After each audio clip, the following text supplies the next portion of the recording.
वक्रतुंड महाकाय सूर्यकोटि समप्रभा निर्विघ्नं कुरु मे देव सर्वकार्येषु सर्वदा। ओम गं गणपतये नमो नमः। ओम गं गणपतये नमो नमः। ओम गं गणपतये नमो नमः। ओम नमः शिवाय। ओम नमः शिवाय। ओम नमः शिवाय। या देवी सर्वभूतेषु मातृरूपेण संस्थिता नमस्तस्यै नमस्तस्यै नमस्तस्यै नमो नमः। या देवी सर्वभूतेषु श्रद्धारूपेण संस्थिता नमस्तस्यै नमस्तस्यै नमस्तस्यै नमो नमः। या देवी सर्वभूतेषु बुद्धिरूपेण संस्थिता नमस्तस्यै नमस्तस्यै नमस्तस्यै नमो नमः। सदाशिवसमारम्भां शङ्कराचार्यमध्यमाम् अस्मदाचार्यपर्यन्तां वन्दे गुरुपरम्पराम्। నాకు జన్మనిచ్చిన నా తల్లిదండ్రులకి, నా ఇష్టదైవమైన లలితమ్మకి, నా సద్గురువుకి పాదాభివందనములు. అమ్మవారి వైభవాన్ని చాటి చెప్పిన శ్రీ సామవేదం షణ్ముఖ శర్మ గారికి, చాగంటి గారికి, జిఎల్ఎన్ శాస్త్రి గారికి నా సాష్టాంగ నమస్సుమాంజలి. అమ్మని తెలుసుకోవాలంటే అనంతం, సముద్రం అనంతం, లోతు తెలియదు, ఎంత వెడల్పు ఏ తెలియదు, కానీ 1000 నామాలకి చెప్పుకొని కుదించుకుంటున్నాం ఒక దగ్గర, సహస్రం అని చెప్పేసి దానికి అనంతంలాగా చెప్పుకున్నాం. అందులో మనం ఎంత దాటాము? ఒక 500 నామాల వరకు, 582 వరకు అయిపోయాయి. ఇప్పుడు 583 నుంచి 600 నామాలు. కొంచెం ఎక్కువ అనిపిస్తున్నాయేమో మీకు, బట్ పర్లేదు. ఈరోజే మీకు ఏమొస్తుందంటే మంత్రం ఎలా ధ్యానం చేయాలి, ఆ ఫలశ్రుతి, దాని ఫలితమే. అన్నీ ఒకే దగ్గర ఉంటే బాగుంటుంది. మళ్ళీ ఒక 2 వారాలు చేస్తే అది మర్చిపోతారు, మళ్ళీ ఇక్కడికి వస్తుందనే ఉద్దేశంతో కొంచెం 1.5 గంట పర్లేదు కదా. ఎక్కడో మ్యాక్సిమం ఎక్కడైనా ఇచ్చేయడానికి చూస్తా, కానీ చూద్దాం అమ్మదయ్య ఎలా అంటే అలా. ఆత్మవిద్య. ఆత్మవిద్య, ఆత్మ అంటే ఏంటి? ఇది ఆత్మ. ఇంకా సరే, ఇలా బాగుంది చూపించడంలో. ఇంకేమైనా నిర్వచనం, ఇంకేదైనా చెప్పాలనుకుంటున్నారా? ఆత్మ అంటే నశించనేది. భగవద్గీతలో చెప్తారా ఆత్మ అంటే ఏంటి? ఏదైతే శస్త్రం ఛేదించలేదు కదా, నీరేం చేస్తుంది? తడపలేదు. వాయువు ఆర్పలేదు. అగ్ని దహింపలేదు. అంటే మనతోనే ఉన్నట్టు మనం నాశనం చేయలేం దాన్ని. సో అలాంటిది. ఇప్పుడు ఆత్మ అంటే ఏంటి అంటే భగవంతుని అంశ, అందరిలో ఉంటుంది అది. మనది తాపత్రయం. మరి ఎందుకు తెలుసుకోవాలి? ఆత్మవిద్య, ఈ అమ్మవారి విద్య ఆత్మవిద్య అంటే ఎందుకు తెలుసుకోవాలి? అసలు అవసరం ఏంటి ఆత్మవిద్య? ఇప్పుడు తెలుసుకోకపోతే ఇబ్బంది ఏంటి? బాగానే ఉన్నాం కదా, రోజు కష్టపడుతున్నాం, తింటున్నాం, ఎంజాయ్ చేస్తున్నాం, మూవీలకు వెళ్తున్నాము, బాగుంది, రోటీ కపడా మకాన్ 3 దొరుకుతున్నాయి. మళ్ళీ ఇవన్నీ ఎందుకు మనకి? ఒక చిన్నది కదా ఆత్మవిద్య, ఎందుకు ఈ లంపటం అని. సరే శర్మ గారు, మీకు ఇంటికి వెళ్ళాలనిపిస్తుందా? పూజలు అన్నీ చేసుకున్న తర్వాత ఇంటికి వెళ్ళాలనిపిస్తుందా? రోజు అనిపిస్తుందా ఇంటికి వెళ్ళాలని? ఎందుకు అనిపిస్తుంది ఇంటికి వెళ్ళాలని? మన వాళ్ళు ఉన్నారు.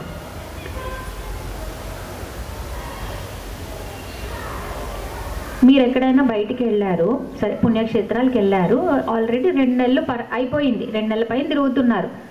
మీకు ఇల్లు గుర్తొస్తుందా? లేకపోతే పుణ్యక్షేత్రాలు బాగున్నాయి, ఇంకో నెల తిరుగుదాం అనిపిస్తుందా?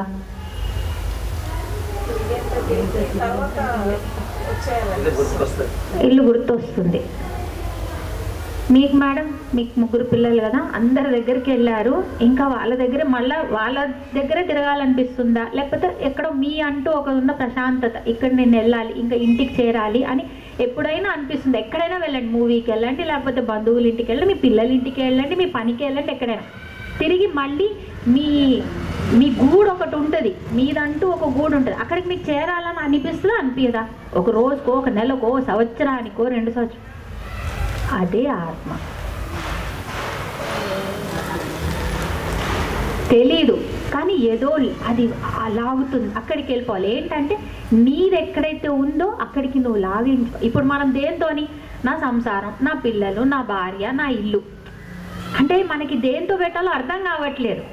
ఎందుకంటే మనం ముందే చెప్పాం, ఏం చెప్పాం, శస్త్రం ఛేదించలేదు, అగ్ని దహింపలేదు, నీరు తడపలేదు, వాయువు ఆర్పలేదు. అంటే ఉందా లేదా, ఎక్కడుంది, ఇది గాల్లో ఉన్నట్టుంది. కానీ మనం ఏం చేస్తాం, దీనికి ఒక ఇల్లు అని ఒక పేరు ఇచ్చుకుంటాం, పిల్లలు అంటాం, భర్త అంటాం, సంసారం అంటాం. అక్కడికి వెళ్తే మాకు బాగుంది. ఏం చేయరు మీరు, ఇంటికి వెళ్ళి ఏం చేస్తారమ్మా, పెద్ద చేసేది ఏమైనా ఉందా? ఇంటికి వెళ్తే బయటికి వెళ్ళిన డబ్బులు వస్తాయి, ఇంట్లో ఉంటే ఏమొస్తుంది? కానీ ఎందుకు వెళ్ళాలనిపిస్తుంది?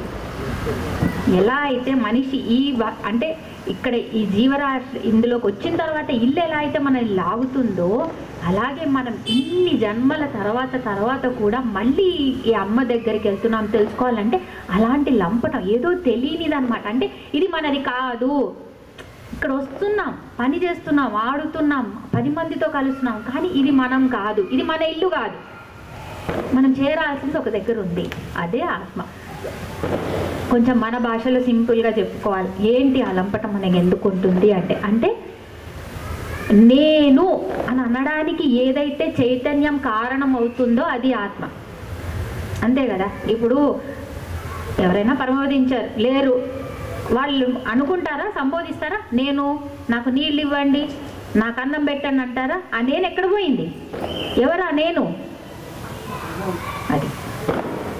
అదే ఆత్మ. అలా నేను అనడానికి ఉనికికి కూడా కారణం ప్రాపంచిక విద్యలు, అంటే ఇవి తెలుసుకోవడానికి కూడా కారణం మళ్ళీ అదే విద్య. ఏ విద్య అయితే కారణం దీనికి దానికి రెండిటికియో అదే. అంటే విశ్వంలో ఏదైతే పరాశక్తి ఉందో, మన జీవుడిలో కూడా ఏదైతే ఉందో శక్తి అంశ, అదే ఆత్మ. ఇదొకటి నాకు మంచిగా అనిపించింది. మీకు ఋగ్వేదం, యజుర్వేదం, సామవేదం అన్నీ ఇవే చెప్తాయి. ఏం చెప్తాయి? అహం బ్రహ్మోస్మి అంటారు, ప్రజ్ఞానం బ్రహ్మ అంటారు, తత్వమసి అంటారు. ఇవే కదా చెప్పేది. అవే ఏ వేదాలు పట్టుకున్నా మీరు ఏం చెప్పినా చివరికి చెప్పేది ఇదే అన్నమాట, మనం చేరాల్సిందే అని. మహాభారతంలో అర్జునుడు, కృష్ణుడు వాళ్ళెవరు? నరనారాయణులు కదా, వాళ్ళు ఎప్పుడు అంశలాగా వస్తూనే ఉంటారు. ఇప్పుడు అందులో ఆత్మ ఎవరు? ఎందుకో చెప్పాలనిపించింది. ఆత్మ ఎవరు? కృష్ణుడా లేకపోతే అర్జునుడా? కదా, వెళ్దామా? సరే, ఇప్పుడు మహాభారత యుద్ధం జరుగుతోంది. కృష్ణుడు ఏమన్నాడు? పాండవులకి నేను మీకు రథసారథిలా ఉంటా అని చెప్పాడు. సైన్యం అంతా ఎవరికి ఇచ్చేశాడు? కౌరవులకి ఇచ్చేశాడు. ఒప్పందం అదే ఉండింది కదా, కాబట్టి అలా అయ్యేది. సరే, రథసారథి అయిన తర్వాత ఇంకా రథం కూర్చున్నది ఎవరు? యుద్ధం చేస్తుంది ఎవరు? కూర్చోని అర్జునుడు. నడిపించేది ఎవరు? రథాన్ని కృష్ణుడు. రథం ఉంది, ఆ రథానికి గుర్రాలు ఉన్నాయి. గుర్రాలు ఎన్ని? మనం 5 తీసుకుందాం, మనకు కావాల్సింది 5 కాబట్టి. దానికి కళ్ళాలు 5, కరెక్ట్. ఇప్పుడు రథసారథి పట్టుకున్నాడు. ఇక్కడ మొత్తం అంతా కూడా ఇప్పుడు ఇది ఎవరి చేతిలో ఉంది? అర్జునుడి చేతిలో ఉందా గుర్రము? గుర్రాలు ఇవన్నీ కూడా, చక్రం, రథం అంతా కృష్ణుడి చేతిలో ఉంది. అర్జునుడు ఏం చేస్తున్నాడు? ఓన్లీ యుద్ధం మీద. ఎక్కడైనా చిన్న డైరెక్షన్ చెప్తే అప్పుడప్పుడు చెప్తాడేమో అర్జునుడు, అటువైపుకి తీసుకెళ్ళి అది చెప్పినా వినాల్సింది, ఎందుకంటే రథసారథి కదా కృష్ణుడు. ఆటంతా నడిపించేది ఆయనే, కానీ అర్జునుడికి మాత్రం కొద్దిసేపు అనిపించవచ్చు అటువైపు ఇటువైపు అంటే కొద్ది అప్పుడప్పుడు వినొచ్చు. ఇప్పుడు గుర్రాలు ఏంటి? ఇంద్రియాలు, పంచేంద్రియాలు. కళ్ళం ఏంటి? మనసు. ఒక్కోసారి కోరికలు ఎటు పోతే కళ్ళం కూడా అట్టే పోతుంది, మనసు అటు పోతూ ఉంటుంది కదా, అటు పోతుంది. ఇప్పుడు రథం ఏంటి? మన శరీరం, కూర్చుని. ఇవన్నీ ఇప్పుడు ఎవరి చేతిలో ఉంటే కరెక్ట్గా గుర్రాలు, కళ్ళెం అన్నీ కరెక్ట్గా వెళ్తాయి. లేకపోతే గుర్రం ఎందుకు అన్నాము? బస్సు తీసుకుందాం అని బస్సుని పెట్టి చేసా. మనం బాగా టెక్నాలజికల్గా పెరుగుతున్నాం కదా, బస్సు పెడదాం అంటే బస్కి గుర్రాలు లేవే. గుర్రాలు ఎలా అంటే సొంతంగా కదిలేవి కూడా ఉండాలి. బస్కి స్టీరింగ్ సొంతంగా కదలదు కదా, అందుకే ఆ ఎగ్జాంపుల్ తీసేసాయి. ఇది బాగాలేదు, ఇది వచ్చేదానికి ఇక్కడ పని రావట్లే, మనవే బెటరు, మన పాత ఎగ్జాంపుల్లే అని. సో ఇప్పుడు కృష్ణుడు, ఇప్పుడు గుర్రాలు కూడా వాటి దారి వాడు వెళ్ళే ఛాన్స్ ఉంది కదా యుద్ధంలో. దానికి ఏం చేస్తున్నాడు మరి? కళ్ళెం కూడా ఉంది. ఆ కళ్ళెం ఎవరి చేతిలో పెట్టుకున్నారు? కృష్ణుడి చేతిలో. ఇప్పుడు కృష్ణుడు ఏంటి? దేనికి? మనసు కళ్ళెం, గుర్రాలు పంచేంద్రియాలు, రథం శరీరం. ఇప్పుడు ఎవరి చేతిలోకి వెళ్తోంది? కళ్ళెము, గుర్రాలు అంటే పంచేంద్రియాలు, బుద్ధి. ఆ బుద్ధి నడిపిస్తూ ఉంటే ఆత్మ సాక్షిభూతంగా కూర్చొని ఈ శరీరంలో కూర్చొని చూస్తోంది. ఒక్కొక్కసారి ఆత్మ మన కర్మ వాసనల ఒక్కోసారి బుద్ధికి అదే చెప్పొచ్చు, ఇటు వెళ్ళు, ఇది చెయ్యి, ఇది అని. కానీ ఎక్కువ మటుకు అందుకే మీరు కళ్ళం ఎప్పుడైతే బుద్ధి చేతిలో ఇస్తారో, అందుకే దేవి మహత్యంలో బుద్ధిని అమ్మవారి అంటే ఆత్మ అమ్మవారి చెల్లెల్లాగా సంబోధిస్తారు, చిన్న చెల్లెల్లాగా అంటారు బుద్ధిని. సో మనం ఎవరితో సత్సంగం చేయాలి? ఎవరితోని? బుద్ధితోని. బుద్ధితో ఎట్లా చేయగలం? బుద్ధున్నోడిని అతుక్కోవాలి. బుద్ధున్నోడి శక్తి బుద్ధి, అది సత్సంగం. ఇది ఆత్మవిద్య. కాబట్టి మహాభారతంలో ఆ రథం ఏం చూపిస్తుంది? ఆత్మవిద్యనే కదా. అదే అన్నమాట. ఇప్పుడు మంచి వచ్చింది ఇంకో పేరు మహావిద్య. అంటే ఫస్ట్ ఇప్పుడు ఇవన్నీ పేర్లు ఎందుకు చెప్పాలి? నేను డైరెక్ట్ మంత్రానికి వెళ్ళిపోవచ్చు కదా. ఇప్పుడు నన్ను ఎక్కడైనా సరే అనుకుందాం, ఇంకా నన్నే అనుకుందాం, నేను ఎక్కడికైనా వెళ్ళాలబ్బా, వెళ్తే డైరెక్ట్గా ఈమె పేరు ఇంద్రాక్షి, ఈమె ఇది అంటారా? లేకపోతే ఫస్ట్ ఏమంటారు? ఈమె ఏదో 4 ముక్కలు అబ్బా, నేను ఫస్ట్ నిల్చున్నా, ఫస్ట్ స్టేజ్లో ఉన్నా, ఎప్పుడు ఏం చేయకపోయినా ఏదో ఒకటి తోడుతారు ఈమె గురించి గొప్పతనం, ఒకటో రెండో పీగుతాం, అటు నుంచి ఇటు నుంచి అయినా ఏదో ఒకటని. సో ఫస్ట్ ఏమంటారు? నా గురించి కొంచెం గొప్పగా చెప్పి ఈవిడగా ఇలా ఉన్న ఈవిడ పేరు అని నన్ను అప్పుడు ఇంట్రొడ్యూస్ చేస్తారు. అలా గొప్పవేవో కొన్ని పేర్లు బిరుదులు చెప్పి అప్పుడు. అలాగే అమ్మవారి మెయిన్ విద్య మూలమంత్రం ఉంది అక్కడే, దానికన్నా ముందు దాని డిస్క్రిప్షన్ అన్నమాట ఇదంతా. సరేనా? ఈ ఆత్మ విద్య ఏంటి? మహావిద్య. ఆత్మని బ్రహ్మం అంటారు, బ్రహ్మంనే మహా అని కూడా సంబోధిస్తారు. సో ఏం విద్య అంట? మహావిద్య. మహాతో పేర్లతో వచ్చినవన్నీ నాకు ఒకసారి చెప్తారా? ఫస్ట్లో మహేశ్వరి, మహాదేవి, మహాలక్ష్మి, మృడప్రియ, మహారూప, మహాపూజ్య, మహాపాతకనాశిని, మహామాయ, మహాసత్వ, మహాశక్తిర్మహారథి, మహాభోగ, మహేశ్వర్య, మహావీర్య, మహాబల, మహాబుద్ధిర్మహాసిద్ధిర్, మహాయోగేశ్వరేశ్వరి, మహాతంత్ర, మహామంత్ర, మహాయంత్ర, మహాసన, మహాయాగక్రమారాధ్య, మహాభైరవ పూజిత, మహేశ్వర, మహాకల్ప, మహాతాండవ సాక్షిని, మహాకామేశ మహిషి, మహాత్రిపుర సుందరి. అంటే మహా అంటే ఏంటి? ఉత్కృష్టం. అంటే గుణవంతుల్లోనే ఇంకా ఎవరో బాగా గుణవంతుడు ఉంటాడు కదా ఫస్ట్ ప్లేస్లో, అంటే ఆయన మహా అన్నమాట, మహాగుణవంతుడు. సో అన్నిట్లో కూడా మీరు ఏదైనా తీసుకోండి, అందులో అన్నిటికన్నా ఉత్కృష్టమైనది మహా. సో అందుకే ఈరోజు ఈ మహా ఈశ్వరుల్లోనే ఈశ్వరి, మహా ఈశ్వరి, దేవుల్లోనే మహాదేవి, మహాలక్ష్మి, లక్ష్ముల్లోనే శ్రీసతుల్లోనే మహాలక్ష్మి. ఇవన్నీ పేర్లు మనం ఇంతకుముందు చెప్పుకున్నాం, కానీ ఇన్ని మహాలు ఉన్నాయని ఒకసారి మళ్ళీ అమ్మవారి మహావిద్యలు ఇవన్నీ గుర్తు చేసుకుందామని చెప్పుకున్నాం. మహావిద్య. ఆత్మవిద్య అంటే ఏంటమ్మా? మనం ఎక్కడి నుండి వచ్చామా ఉనికి తెలుసుకోవడానికి. కానీ ఇదే ఇప్పుడు ప్రాపంచిక జ్ఞానం కూడా కావాలి కదా, విశ్వ విజ్ఞానం కూడా కావాలి కదా.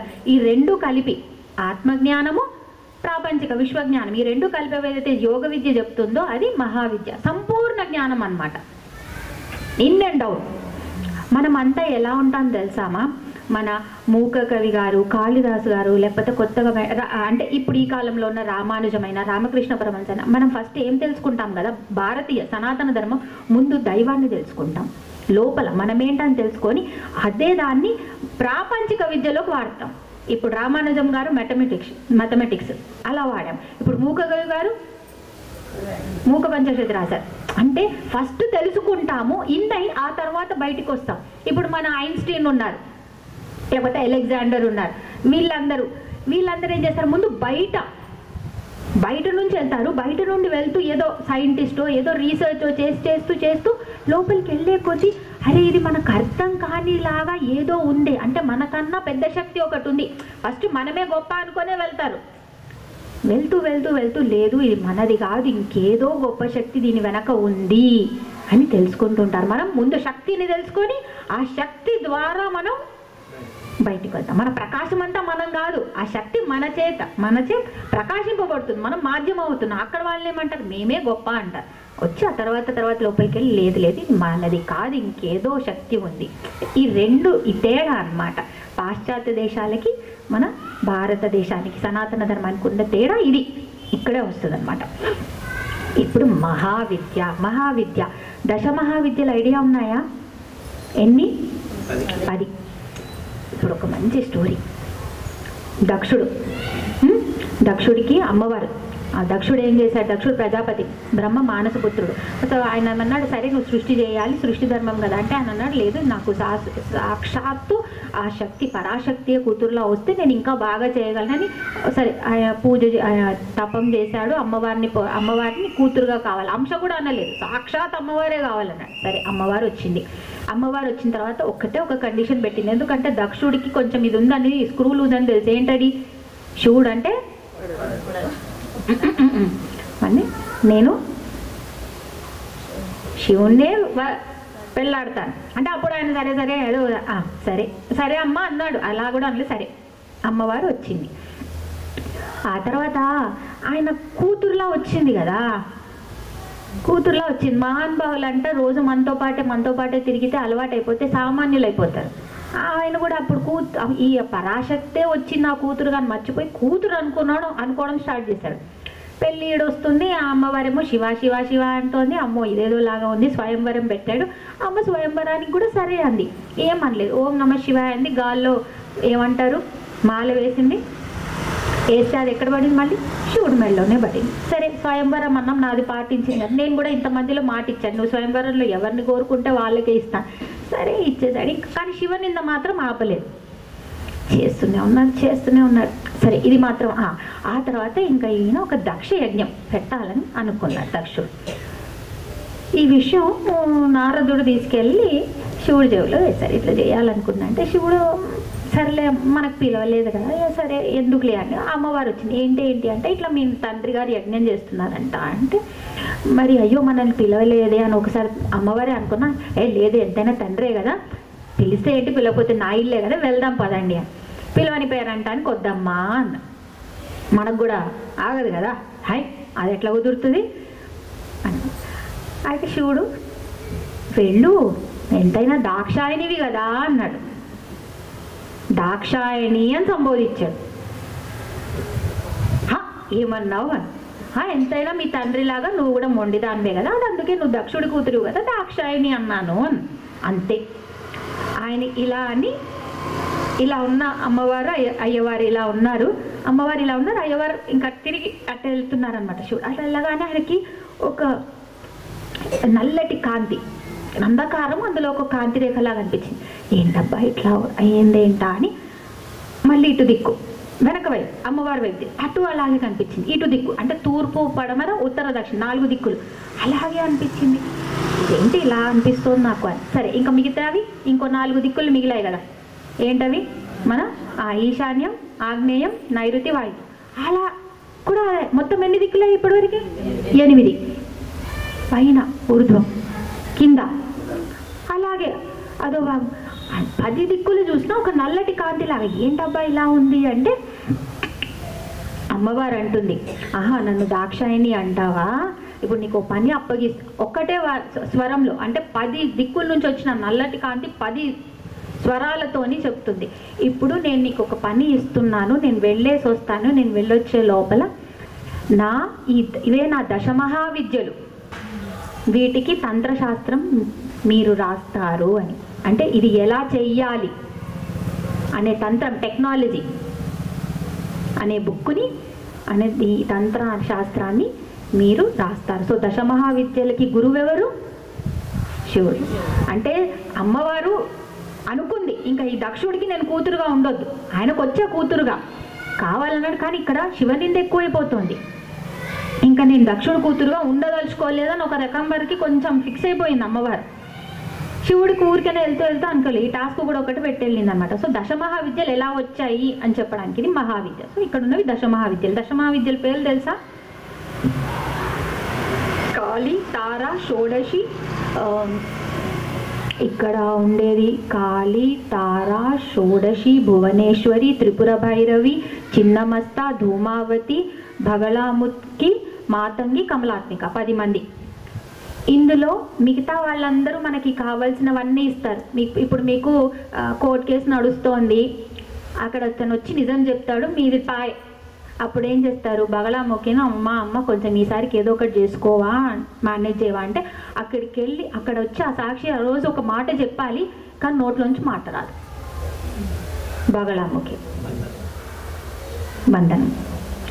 అంటే ఇవన్నీ మనకు ప్రాపంచికకి పనికొస్తాయి. చేసేవాళ్ళు ఉన్నారు, తంత్రాలతోని ఇది చేసేవాళ్ళు ఉన్నారు. ఇవన్నీ ఇలాంటి వాటికి మంచికి ఉన్నాయి. నువ్వు వాడేవాడి చేతిలో ఉంటుంది. కత్తిస్తాను, నువ్వు ఏం చేస్తావు, మంచి చేస్తావా, డాక్టర్ అవుతావా, నువ్వు హంతకుడు అవుతావా, మనం ఇది. సో వాడే మనిషిని బట్టి వాటి విలువ ఉంటుంది దశమహావిద్యలకి. కానీ వీటన్నిటిలో కూడా మోక్ష విద్య మాత్రం షోడశి శ్రీ విద్యనే. అందుకే ఆదిశంకరాచార్యులు గారు ఈ విద్యనే ఎంచుకున్నారు. మిగతా విద్యలన్నీ పెంచితే దీన్ని చెడుగా ఉపయోగించే వాళ్ళు ఎక్కువైపోతారు. కాబట్టి శ్రీ విద్య మోక్ష విద్య, అందుకే అది ఎంచుకోబడింది. ఇప్పుడు అచ్చగే వచ్చేసాం, ఏమన్నా శ్రీ విద్య. సో శ్రీ విద్య అన్నాం. శ్రీ అంటే ఎవరు? స్వయంగా శ్రీ లలితా త్రిపుర సుందరియే ఇక్కడ శ్రీ అంటే. విద్య అంటే ఎవరు? ఎప్పుడైతే దేవతా శక్తులు స్త్రీ రూపంలో, అంటే విద్యని జ్ఞానాన్ని స్త్రీ రూపంలో ఎప్పుడైతే ఇస్తూ ఉంటారో అప్పుడు దానిని విద్య అని సంబోధిస్తారు, విద్య అని అంటారు. ఇప్పుడు అమ్మ విద్య అంతా శ్రీ విద్య. ఎందుకంటే చెప్పేదంతా అమ్మవారి గురించే, వచన్యాది వాగ్దేవతల పరివార దేవతలు మొత్తం మనం నవావరణలు అంతా అమ్మ విద్య. కాబట్టి శ్రీ విద్య అన్నమాట. శ్రీ విద్య విడదిద్దామా కొంచెం? శ్రీలో ఎలా విడదీస్తామా? ష ర శ్రీ, ష ర ఈ నాదం బిందు. ష అంటే ఆనందం, సరేనా? ర అంటే ఎప్పుడు అగ్ని అమ్మ, తేజస్సు, జ్ఞానం, అంతే కదా. అజ్ఞానాన్ని కాల్చేది జ్ఞానమే కదా, తేజస్సే కదా. ఈ అన్నప్పుడు ఎప్పుడు కూడా అమ్మ శక్తి, బ్రహ్మశక్తి విభూతి. సో ఎప్పుడైతే జ్ఞానానందకరమైన శక్తి ఉంటుందో అది శ్రీ అన్నమాట. శ్రీ అంటే ఏంటి? ఆశ్రయ శక్తి. ఎక్కడైతే మనం ఆశ్రయం పొందుతామో అది శ్రీ. ఇప్పుడు ఇంట్లో అలా ఎవరి దగ్గర ఆశ్రయం పొందుతాం? తల్లి దగ్గర. ఏది కావాలన్నా తల్లే కదా. ఆ తల్లి సంపాదించలేదు, ఇప్పుడు అది కూడా చేస్తోంది, అట్లా అనకండి. ఆమె చేయలేదంటూ ఏం లేదు. అట్లీస్ట్ ఈ కాలంలో ఆ మాట అనాల్సిన అవసరం లేదేమో. కాబట్టి ఆశ్రయ శక్తి ఇప్పుడు చాలా అవసరం, ప్రతి చోట కూడా చాలా అవసరం. ఎందుకంటే మనము తెలియకుండా మగవారిలో అవ్వడానికి ట్రై చేస్తున్నాం, మనలో ఉన్న అమ్మతనాన్ని పోగొట్టుకుంటున్నాం. అది ఏమాత్రం ఏమైనా పర్లేదు, బయట ఎలా అయినా ఉండనివ్వండి, అంటే ఎలా అయినా ఉండనివ్వండి, అంటే వాళ్ళలాగా సంపాదిద్దాము, బయట చేద్దాము, అన్నీ చేద్దాము. కానీ మన అమ్మతనం ఉంది కదా, అమ్మతనం పోతే ఏ బంధం నిలవదమ్మా. భార్యాభర్తల అనుబంధంలో కూడా అమ్మతనమే ఆ బంధాన్ని నిలిపేది, స్త్రీతత్వం అయితే కాదు. ఆ భర్తను ఎక్కడో తెలియకుండా 1 సంవత్సరం 2 సంవత్సరాలు పిల్లాడైపోతాడు. అమ్మతనమే నిలుపుతుంది ఆ బంధాన్ని. పిల్లలతో అయితే అది నడుస్తూనే ఉంటుంది, అది ఎప్పుడూ కొట్టుకునేది, టకటగా కొట్టుకునేది ఆ మాతృత్వమే. అలాంటి మాతృత్వం ఆమెకి మనందరి మీద ఉంది, అన్ని జీవరాశుల మీద. అంటే ఆమె ఎంత జాగ్రత్తగా మనందరినీ చూసుకుంటూ ఉండొచ్చు కదా.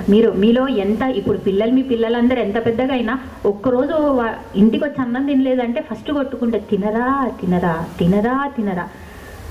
12 గంటల వరకు టీవీ స్నేహం, పడుకోరా, ఆరోగ్యం పాడవుతుందిరా, పడుకోరా.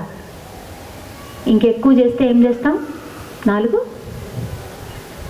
నేనైతే టీవీ పీకేస్తాను అంటే పర్లేదు, అది కూడా చేయాలి. మొత్తం అన్నీ లేదు నాన్న పూచికి నువ్వు ఎట్లా చెప్తే అట్లా నాన్న అంటే ఏమవుతుంది తెలుసా? సారీ నేను ఇవన్నీ ఇక్కడ చెప్పొద్దు, కానీ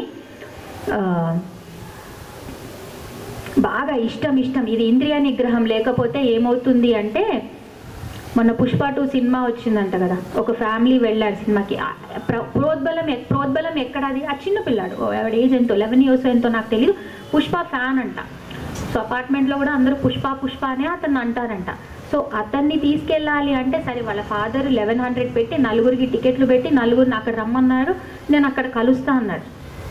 అక్కడ అమ్మైనా నాన్నైనా ఒక్కళ్ళైనా నీకు అవసరమారా అని ఒక్క బెత్తం వేసి ఉంటే మొదటి రోజు ఎందుకు ప్రీమియర్ షో 5 రోజులు ఆగి వెళ్దాం అనుకుంటే అయిపోయేది కదా. అంటే పిల్లల వాళ్ళకి ఇంద్రియ నిగ్రహం లేదు, మనం ఎందుకు వంగుతున్నాం వాళ్ళ దానికి? ఈరోజు ఎవరిని తప్పు పట్టాలా అలాంటి వాటికి?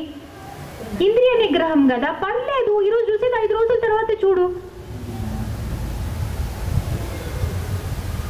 ఆ పిల్లాడికి ఇష్టం అనిపించింది, నాన్న సరే నాన్న ఇలా పిల్లలు కోరికలు కోరుతూ ఉంటే ఎన్నని తీరుస్తాము, ఎంతవరకు అని తీరుస్తాము?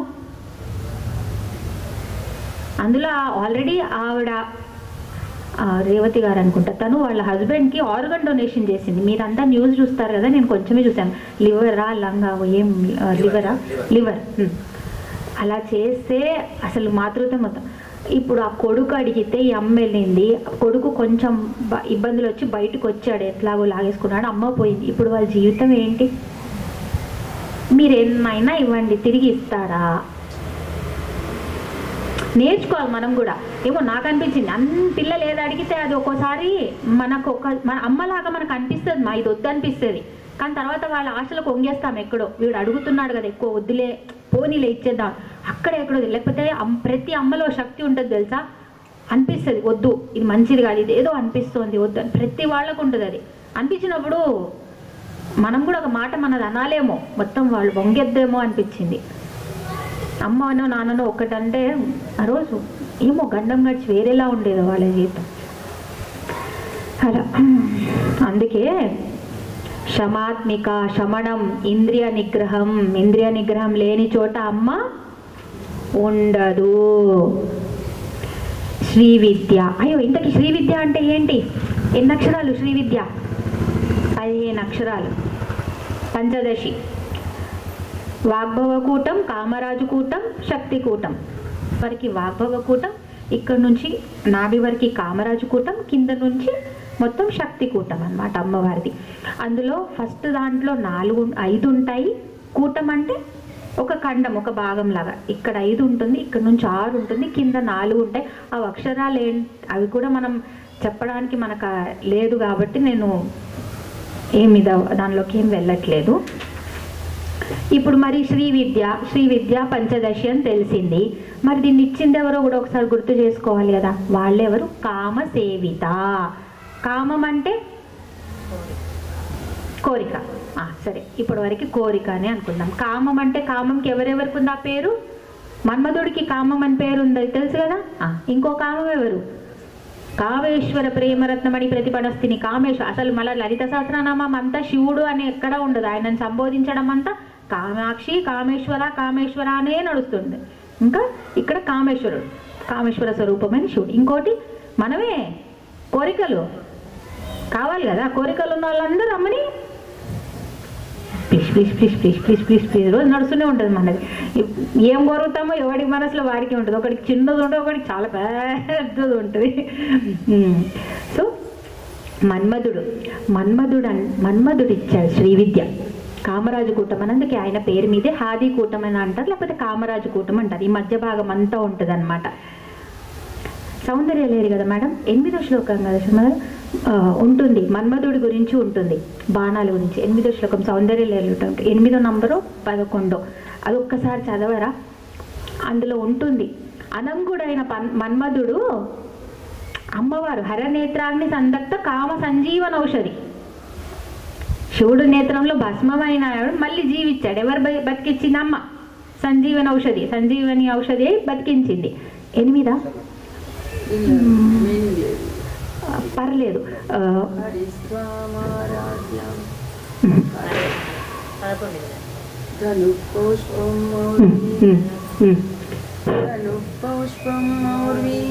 మధుకరమయీ పంచవిశిఖా వసంత సామంతో మలయమరుధాయో ధనరతః తథాప్యేకः సర్వం హిమగిరిసుతే కామపి కృపా అపాంగత్వే లబ్ధ్వా జగదధిమనంగో విజయతే. అనంగో విజయతే. సో ఇది ఇప్పుడు మన్మధుడి గురించి ఆదిశంకరాచార్యులు విజయతే అనంగుడైన అతని అనంగుడు అంటే ఏంటి? అంగాలు లేనివాడు, అంతే కదా. ఇప్పుడు తర్వాత శివుడు భస్మం చేసిన తర్వాత ఏమైంది? మన్మధుడు వచ్చాడు, కానీ ఎలా వచ్చాడు? అనంగుడు. రతిదేవి తప్పించి ఇంకెవరికి కనిపించాడు, అనంగుడే కదా. అనంగుడైన అతనికి అన్ని విజయాలు ఎట్లా ఇస్తున్నావు తల్లి నువ్వు? ఏమి నీ భాగ్యం అంటే ఏమి అతని భాగ్యము? అది పేరు మీరే కామరాజు కూటం, ఆయనే కామసేవి. సో ఎలా ఉంటుందంటే ఆయన బాణాలు సేమ్, ఇద్దరికి బాణాలు పుష్పాలు సేమ్ ఉంటాయి. సో అమ్మవారికి ఏముంటాయి? చేతిలో కూడా పుష్పాలు ఉంటాయి, పుష్ప బాణాలు. సో మన్మధుడి చేతిలో కూడా పుష్ప బాణాలు ఉంటాయి. ఇప్పుడు కోదండం, మన్మధుడి చేతిలో కూడా ధనస్సు ఉంటుంది. ఆ ధనస్సు ఎలా ఉంటుంది అంటే పూలదండ అంట, పూలదండ, వాడిపోతే పూలదండ. మరి దానికి ఉండాలి కదా, దారం ఉండాలి కదా, నారి. అది ఎలా ఉంటుంది అంటే తుమ్మెదలన్నీ ఒక వరుసలో కూర్చున్నట్టు ఉంటాయి. తుమ్మెదలు ఇలా కొడితేనే తుమ్మెదలు టాంగ్ అంటాయి. అది ఆయన నారి అంట, ధనస్సును పట్టుకునే దారం అంట. వచ్చింది. బాణాలు ఏంటి? పుష్ప బాణాలు, పువ్వులు అంట, 5 రకాల పువ్వులు. ధనస్సు ఏమో ఇలా ఉంది. ఎలా ఉంది ధనస్సు? ఏమో ఒక పూల దండ, మళ్ళీ దానికి ఆ దారం మీద 9 వరుస అంట. మరి పోనీ ఈయన రథం ఏంటి అంటే హిమాలయ కొండల పర్వతాల నుంచి వచ్చే ఒక సుగంధమే రథం అంట. సుగంధం రథమా? అయ్యో. బాణాలేమో ఇలా ఉన్నాయి, ధనస్సు ఏమో అలా ఉంది. మరి ఈయనకు ఒక సామంతుడు ఉండాలి కదా హెల్ప్ చేసి. ఆయన చెలికాడు, వసంత ఋతువు. ఆయన మొత్తం సంవత్సరంలో ఉండేది 2 నెలలు. ఆయన అది కూడా వీక్, అదైనా కొంచెం స్ట్రాంగ్ ఎత్తుక్కోవాలి కదా. ఇన్ని ఇలా ఉన్న అతనికి నువ్వు ఎంత విజయుణ్ణి చేసా? అన్నప్పుడు పోనీ కనిపిస్తాడా? కనిపించాడు. ఇతనికి ఇన్ని విజయాలు ఇస్తున్నావు. కామమే లేకపోతే లోకమే లేదు కదా. ఇప్పుడు అందరు భార్యాభర్తలకి అన్ని పెళ్ళిళ్ళు టపీమన్నా, పెళ్ళిళ్ళ బాధ ఉంది, తింటే ఒక బాధ, తినకపోతే ఒక బాధ అని ఇన్నన్నా కానీ అందరూ పెళ్ళనగానే ఎక్కడో తెలియకుండా పెళ్ళనగానే ఒక రకమైన ఆ టైంలో అది అంతే, అది జరగాలి. అది జరగకపోతే సృష్టి ధర్మం ఎక్కడో ఢామ్ అంటది. కాబట్టి కామరా చేసుకుంటున్నాడు కదా మన్మధుడు. సో అంటానమాట, ఎంత ఇచ్చావమ్మా, నీ దయ లేకపోతే ఇవన్నీ జరుగుతాయా? ఆయన ఇంత పేరు వస్తుందా ఆయనకి? ఆయన ఇవన్నీ నడుస్తాయా? సో అది అనమాట అక్కడ చెప్పేది. శ్రీ సూక్తం తెలుసా? శ్రీ సూక్తం సేమ్ ఇదే, మొత్తం శ్రీ విద్యనే. అందులో కూడా 15 రుక్కులు ఉంటాయి. అంటే ఒక్కొక్క రుక్కు ఒక్కొక్క అక్షరం, బీజాక్షరం లాగా. అందులో కూడా వస్తారు. శ్రీ సూక్తంలో కూడా ఇలాగే మన్మధుని పేర్లు వస్తాయి. అక్కడ కానీ ఏముంటుంది? ఆనంద కర్దమ చిక్లిత అని ఉంటుంది. వాళ్ళు లక్ష్మీదేవి మానసపుత్రులు అనమాట. అక్కడ ఆ పేర్లతో ఉంటారు. వైదిక పేర్లు, ఇది పేర్లు మారుతాయి కానీ మన్మధుడే అనమాట ఉండేది. సరేనా? మనకి ఎలా తీరుస్తుంది అమ్మవారు? కోరికలు తీరుస్తుంది. కామదాయిని, వరద, వాంఛితార్థ ప్రదాయిని, ఇవన్నీ ఆ పేర్లకి దగ్గరలో వస్తాయి. అలాగే కామేశ్వరుడు మొట్టమొదట శ్రీ విద్యని మనకి అనుసంధానం చేసి ఇచ్చినది కామేశ్వరుడే అనమాట. ఇంకోటి ఏంటి? శివుని చేత కోరబడి సేవింపబడింది శివారాధ్య. అమ్మవారు ఎప్పుడైతే సతీసాగమనం అయ్యిందో అప్పుడు శివుడు ఏం ఫీల్ అవ్వలేదా? బాగా అయ్యాడు. ఆయన కూడా తట్టుకోలేకపోయాడు. అమ్మ ఎంత చేసిందో, పార్వతీదేవి లాగా పుట్టి తపస్సును అంతకన్నా ఎక్కువ చేశాడు. ఫస్ట్ ఏం చేశాడు? ఎక్కడో ఇక్కడ పర్వతరాజుకి పుట్టి ఇంకా వెళ్ళిపోయాడు అనమాట. అక్కడ నుంచి వద్దని కామాఖ్య క్షేత్రంలో అమ్మవారి దశపీఠాలు, అక్కడ మహాదశ ఏమంటారు ఉన్నాయి కదా, దశమహావిద్యలను కామాఖ్యకి వెళ్ళాడు. అక్కడ అక్కడే యోగ చేసుకుంటూ కూర్చున్నాడు సాధన. ఆ తర్వాత అమ్మ ఇక్కడ హిమాలయ పుత్రుడికి పుత్రికగా జన్మించింది అనగానే టక్ టక్ టక్ టక్ అని ఆయన కూడా వచ్చి హిమాలయాల్లో కూర్చున్నాడు. అక్కడ చేసుకుంటూ స్టార్ట్ చేశాడు సాధన. అంటే అయ్యవారు ఏదో కళ్ళు మూసుకొని గంటలు కట్టుకొని అమ్మ ఆమెనే కష్టపడాలని నన్నేం కూర్చోలేదు. ఆయన కూడా దగ్గరకు వస్తున్నాడు. అమ్మ ఇలా వస్తుంది, ఆయన కూడా ఎవరికి చెప్పకుండా, అబ్బాయిలకు కొంచెం ఇది ఎక్కువ కదా, సో ఎవరికి చెప్పకుండా నేను వస్తున్నాడు. అమ్మాయి ఏమో అందరికీ తెలిసేటట్టు వస్తుంది అంతే.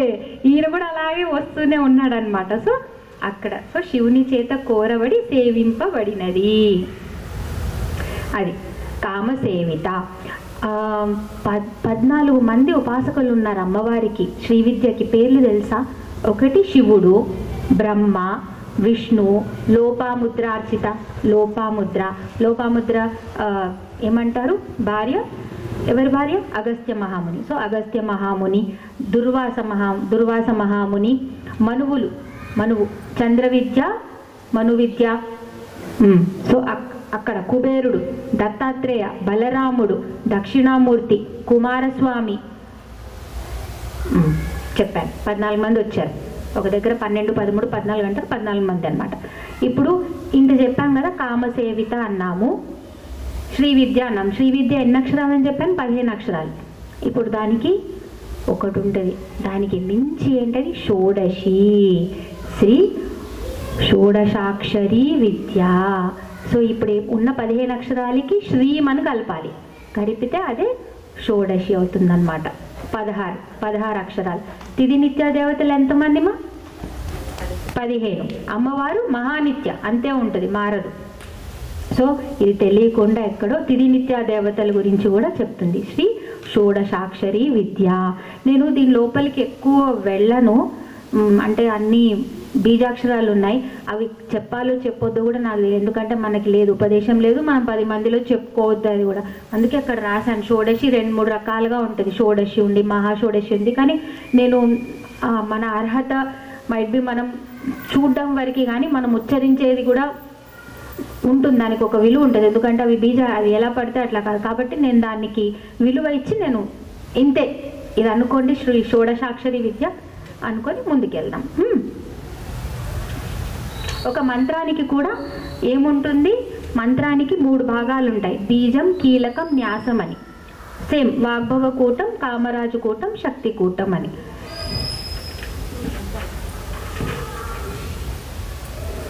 సరే, ఇప్పుడు మూల మంత్రం ఏంటి? శ్రీ షోడశాక్షరి విద్య అని చెప్పాము.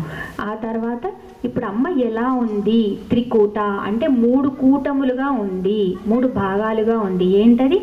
వాగ్భవ కూటం, కామరాజు కూటం, శక్తి కూటం. ఇంకో కూటాలు ఏంటి? అలా ఉన్న కూటాలు ఇంకా ఏమైనా ఉన్నాయా? మంత్రానికి చెప్పాను ఎలా ఉంటుంది. 3 కూటములు. ఏంటది? బీజం, కీలకం, న్యాసం. సరేనా? లేకపోతే బీజం, శక్తి, కీలకం అని తీసుకోవచ్చు. ఇంకా అలా ఏమున్నారు? 3లాగా అన్ని కూటములే. త్రిమూర్తులు, త్రిదేవిలు, వీళ్ళందరూ కూడా అలా దాంట్లోకే వస్తారనమాట. 3 లోకాలు ఏంటవి? భూర్ భువ స్వహ, సువర్లోకం. స్వహ కాదు, సువర్లోకం. 3 శక్తులు ఉంటాయి మెయిన్గా. ఏంటవి? దీన్ని నడిపించేదంతా ఎవరు? శివుడు, విష్ణువు, అమ్మవారు. బ్రహ్మ జస్ట్ క్రియేట్ చేసి వదిలేస్తాడు. ఈ 3 నడిపే వాళ్ళు మాత్రం వీళ్ళు 3. ఇది ఇక్కడికే వదులుతాను. కామకోటిక. ఇప్పుడు ఇది చేసిన తర్వాత మనకి ఏదైనా ఫలం రావాలి కదా. మనం ఇంత విద్య నేర్చుకున్నాము, మరి ఏమొస్తుంది అంటే ఈ శ్రీ విద్య అమ్మవారికి ఇంకొక పేరు ఇలా, అంటే ఫలాన్ని చూపించే పేరు అనమాట. ఏంటది? కామకోటిక. కామకోటిక. కోటి అంటే సమూహం, గుంపు. కామం అంటే ఆనందం వస్తుందన్నమాట. ఇప్పుడు చతుర్విధ పురుషార్థాలు అంటే ఐడియా ఉందా మేడం? ధర్మ, అర్థ, కామ, మోక్ష. కామ కోటిక అంటే కామం అంచులో ఉందంట, కామంకి బార్డర్, ఇంకా అది దాటితే ఇదే ఉంది. సో ధర్మ, అర్థ, కామ, మోక్ష. కామ తర్వాత ఏమొచ్చింది అంటే మోక్షదాయిని. అంటే మీరు శ్రీ విద్య నేర్చుకుంటే తెలియకుండా మీరు ఎక్కడికి వెళ్తున్నారు? మోక్షం. అందుకే చెప్పాను, 10 మహావిద్యలు నేర్చుకోవచ్చు, కానీ అవన్నీ మీకు ప్రాపంచికం ఇస్తాయి.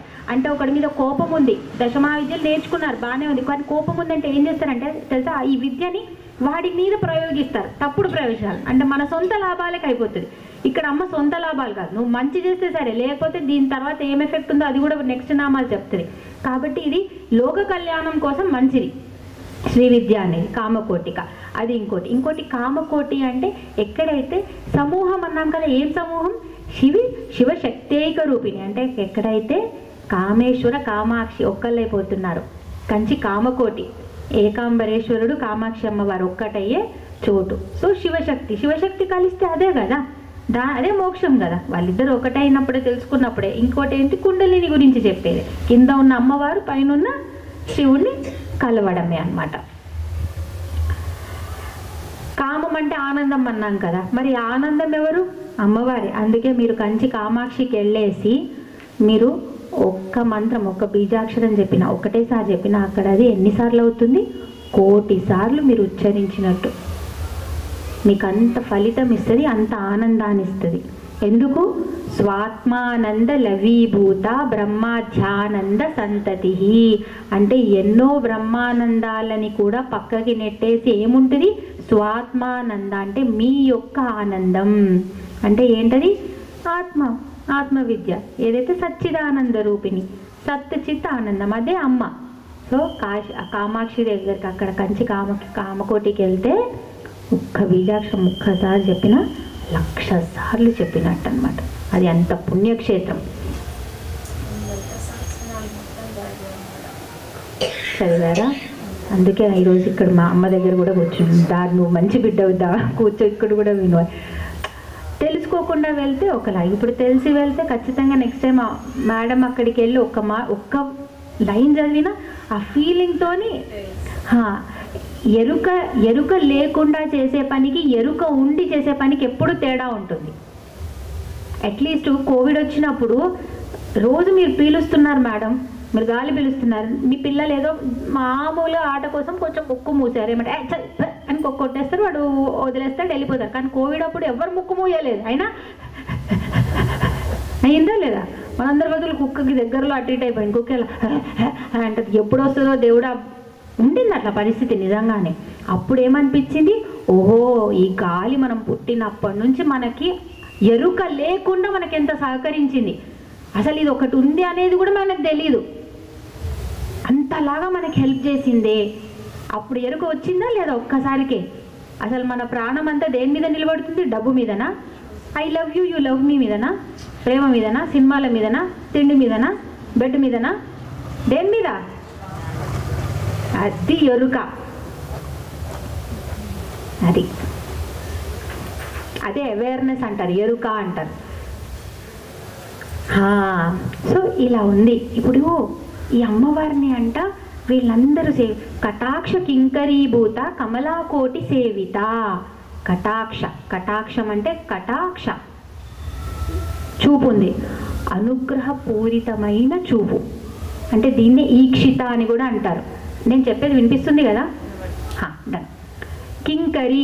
కింకరి అంటే ఎలా ఉంటుందంటే, నువ్వు ఏది చెప్తే అది నేను చేయడానికి రెడీ ఉన్నా. ఏం చేయాలి అని అడగడం రెడీ. ఇట్లా అడగగానే ఇది ఎవరు అడుగుతారంటే, అల్లాదీన్ అద్భుత దీపంలో ఆ జీని ఉంటుంది కదా, క్యా హుకుమే మేరే ఆక అన్నట్టు.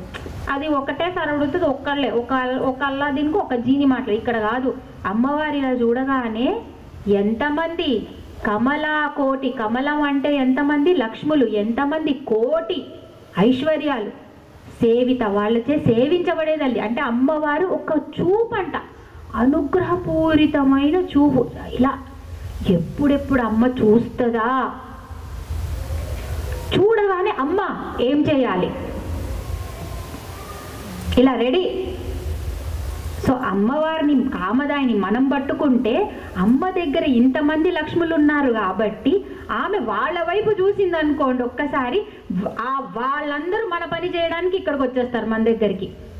అది ఎంత వింత అంటే, ఎంతమంది లక్ష్ములు అంటే శక్తులు, శ్రీసత్తులు, ఐశ్వర్యాలు. బ్రహ్మకి ఎవరు శక్తి? సరస్వతి. విష్ణువుకి ఎవరు? లక్ష్మీదేవి. ఇప్పుడు మీరు విష్ణువుని అడిగారు అనుకోండి, విష్ణువుని ఏం అడుగుతారు? సరే ఇప్పుడు వెళ్ళారు మీరు తిరుపతికి వెళ్ళారు, డబ్బు అడిగి ఏదో అడిగారు, సో దానికి ఇచ్చే శక్తి ఎవరు?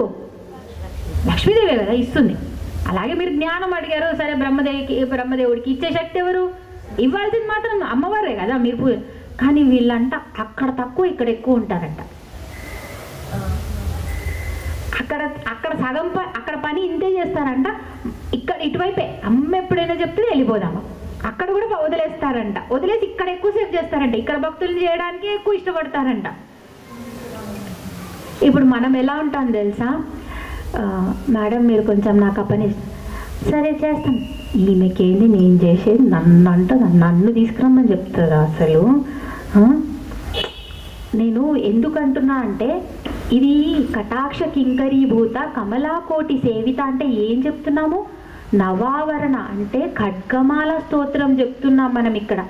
అమ్మవారి నవావరణ దేవతలు అలాగే కదా, తిరినిత్యా దేవతలైనా కానీ, మంత్రిణీ దేవతలైనా కానీ, నిత్యా దేవతలైనా కానీ, అష్టసిద్ధులైన పరివార దేవతలు, సేనానులు అందరూ కూడా అమ్మవారు కనుసైగా ఇట్లా ఏం చెప్తే అలా చేసేద్దామా అన్నట్టుంటారు.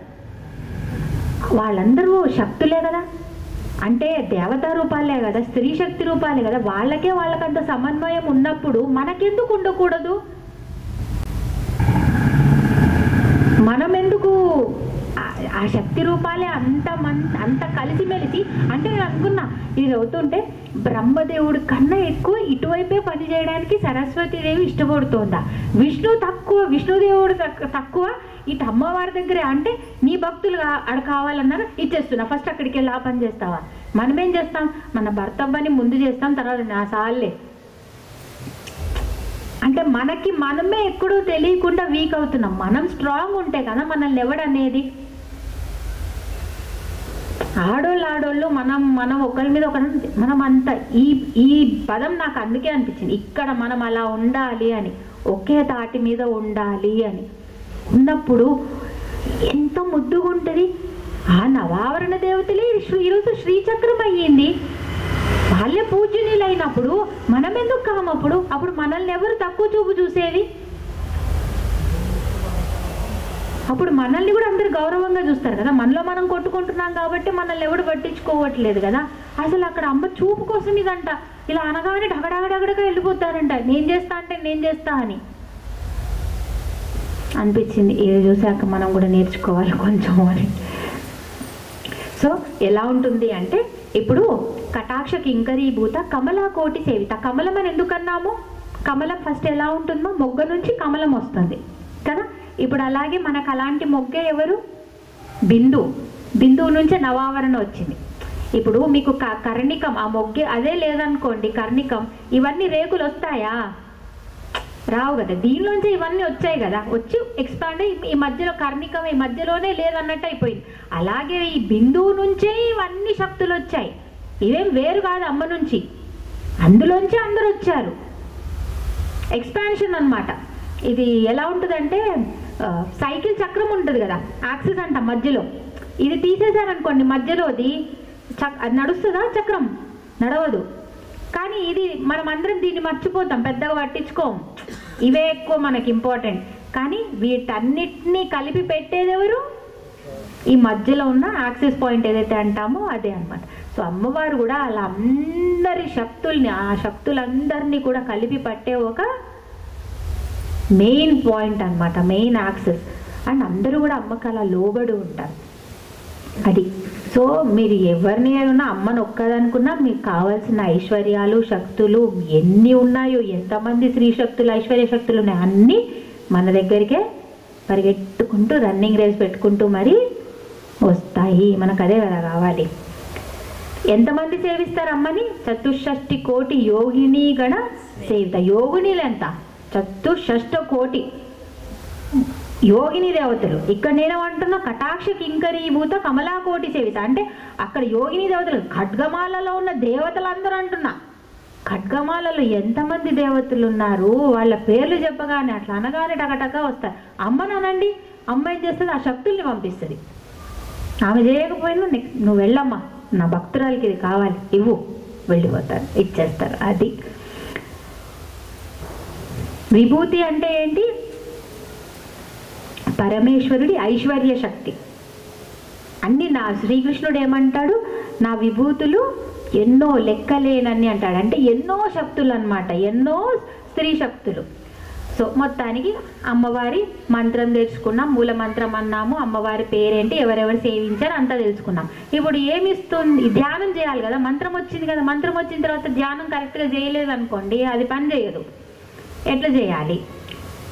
శిరస్థిత చంద్రనిభ ఫాలస్తేంద్రు ధనుప్రభ హృదయస్థ రవి ప్రఖ్య త్రికోణాంతర దీపిక, ఇలా చేయాలి. సరేనా? ఇప్పుడు ఏంటి? శిరస్థిత. శిరస్థిత అంటే శిరస్సు. శిరస్సు అంటే ఏంటి? ఇప్పుడు మనకి శిరస్సు పైన ఏముంటుంది?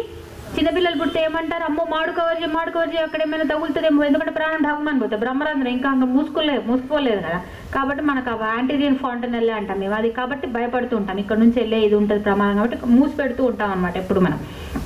సో శిరస్థిత బ్రహ్మరంధ్రం అంటే ఇక్కడ కుండలిని సహస్రారం గురించి చెప్తున్నారు. మన దగ్గర మేరువు ఉంది కదా, మేరువు. సో మేరువు ఉన్న ఆ పైన భాగం ఉంది కదా, మేరు స్థానం 3 డైమెన్షనల్గా. ఇప్పుడు నా దగ్గర ఏముంటుంది? ఫోటో ఉంటుంది. ఫోటో రూపంలో ఉంటే ఏది? బిందు స్థానం. ఇదే శిరస్సు అన్నమాట. మనకైతే ఇక్కడ బ్రహ్మరంధ్రం దగ్గర ఇక్కడ అమ్మవారు ఎలా ఉంటుంది?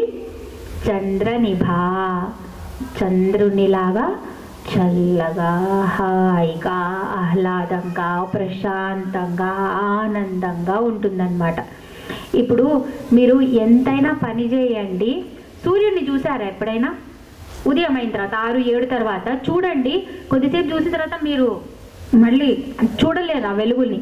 కానీ చంద్రుడిని చూడండి, ఎంతసేపు అయినా చూస్తూ ఉండండి, అంటే అది కూడా ప్రకాశమే, వెలుగుతోంది, కానీ చల్లని ఒక ఆహ్లాదం ఉంటుంది, అందులో ఒక చల్లదనం ఉంటుంది. అందుకే అమ్మని చంద్రుడితో పోలుస్తారు జ్యోతిశాస్త్రం. అంటే అమ్మ దగ్గర ఉన్న చల్లదనం, ఆ హాయి, ఆనందం, ఆహ్లాదం నాన్న దగ్గర ఉండవు. నాన్న సూర్యుడు బగ బగ బగ మండుతుంటాడు. అంటే ఎప్పుడు జ్ఞానం చేయి, లేకపోతే ఈ పని చేయి, అది చేయి, ఇది నేర్పిస్తా, అది నేర్పిస్తా, బాగుపడు, ఈ పడు, ఆ పడు, ఓ నాన్నో నాకు వద్దు నువ్వు అని రాత్రి అయ్యేసరికి నాకు అమ్మ కావాలి అని అమ్మ దగ్గరికి వెళ్ళిపోతాడు అనమాట. అమ్మ అయితే తిన్నావారా, ఏమిరా సంగతి అడుగుతుంది తప్పించి ఇలా బగ బగ బగ బగ బగ అమ్మది కాదు. సో మనసు అందుకే దేన్ని పోలుస్తారు? అమ్మని చంద్రుడితో పోలుస్తారు. మనసు కూడా చంద్రుడిలాగానే ఉండాలి, చల్లగా, హాయిగా, ఆహ్లాదంగా ఉండాలి. ఊరికే పైకి కిందికి మనసు ఉండొద్దు అనమాట, అప్పుడు అతలాతుతలం అయిపోతుంది. కాబట్టి ఇక్కడ చేస్తున్నప్పుడు అమ్మవారిని ఇది ఏ టైంలో చేయాలి? సాయంకాలం. చంద్రుడు వచ్చేది ఎక్కడ? సాయంకాలం, సన్సెట్ తర్వాత. కాబట్టి సాయంకాలం మీరు ధ్యానం చేస్తే అమ్మవారిని ఇక్కడ అమ్మవారు ఉంది అని, చంద్రమండలం ఎలా ఉంది, చంద్రుడిలాగా ఉంది, చంద్రకళలాగా ఉంది అని ధ్యానం చేయాలి. ఇది ఆ చోట అన్నమాట. ఆ తర్వాత ఏముంటుంది? పెళ్లిలో కూడా ఒక మంత్రం ఉంటుందంట. నేను ఇది కరెక్ట్ చదువుతున్నానో లేదో ఒకసారి చెప్పండి. మూర్ధానాం పచ్చురారోహ అంట, ఇలా చెప్తారంట ఈ మంత్రం కూడా. అంటే ఏమంటున్నారంటే వధువుని వెళ్ళి వరువు నెత్తి మీద ఎక్కమని చెప్తారంట. అదేంటి? చెయ్యి పెట్టమంటారు. ఎక్కమంటే చెయ్యి ఆరోహం అంటే ఎక్కడం అనమాట. సో చెయ్యి పెట్టారు. ఎందుకు అంటే నేనేమని చెప్పా? వధువు అమ్మ, స్త్రీమూర్తి దేనికి సంకేతం? మనస్సు. వరుడు ఆత్మ అంటే మనసు ఎప్పుడు వెళ్ళి ఆత్మలో కలవాలి. కాబట్టి మనసు ఎప్పుడు ఆత్మను ఆరోహరించాలి. అంటే ఇక్కడున్న చంద్రకళ, చంద్రనిభ ఎలా ఉందంటే అసలు అక్కడ ఉన్నది చంద్ర నెలవంకనా లేకపోతే అమ్మవారా అర్థం కాకుండా ఉంది, అంత చల్లగా ఉందన్నమాట. అలా ఒకటైపోతారు ఇద్దరు. అందుకే శిరస్థిత చంద్ర నిభా. బోర్ కొడుతోందా? కొట్టట్లేదా? వెరీ గుడ్, మంచి పిల్లలు. మీకు అందరికీ 100/100 మార్క్స్ ఇస్తాను, సరేనా? ఫలస్తేంద్రు ధను ప్రభా. ఫలస్థ ఫాల భాగం అంటే ఇది భ్రూమధ్య, దీని మధ్య ఇక్కడ ఉన్నదంతా కూడా ఫాల భాగం. ఇక్కడ ఎలా ఉంటుంది?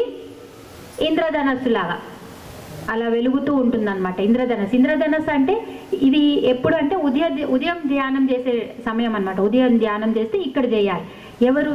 ఇక్కడ ఎవరు వస్తారమ్మా? సూర్యుల్లో 12 మంది ఆదిత్యుల్లో ఇక్కడ ఉండే ఎవరు? తూర్పు దిశ అంటారు. ఈ భాగాన్ని తూర్పు దిశతో పోలుస్తారు. తూర్పు దిశ నుంచి వచ్చే సూర్యుడి పేరు మిత్రుడు. సో ఆయనతో పోలుస్తారనమాట. అండ్ ఇక్కడ ఏంటి తెలుసా?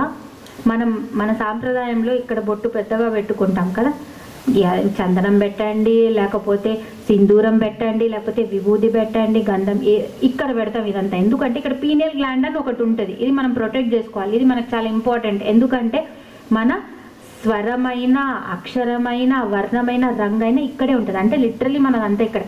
అందుకే ఇది కాపాడుకుంటాం.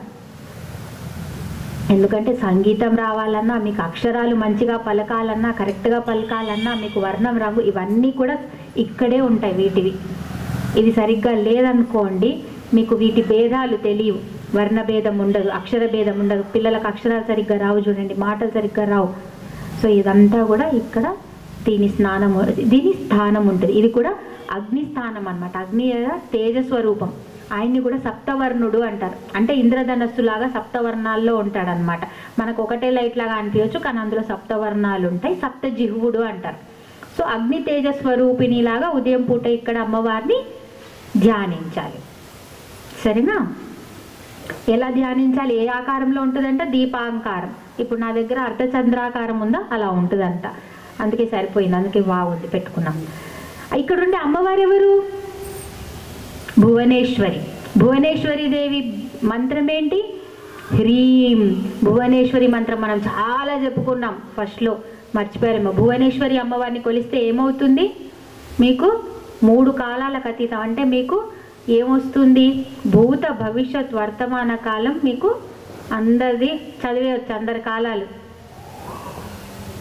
కానీ బాధ ఏంటి? అందులో మన కాలం కూడా తెలుస్తుంది కదా, పోయే కాలం ఎందుకు వచ్చింది బాధ కదా.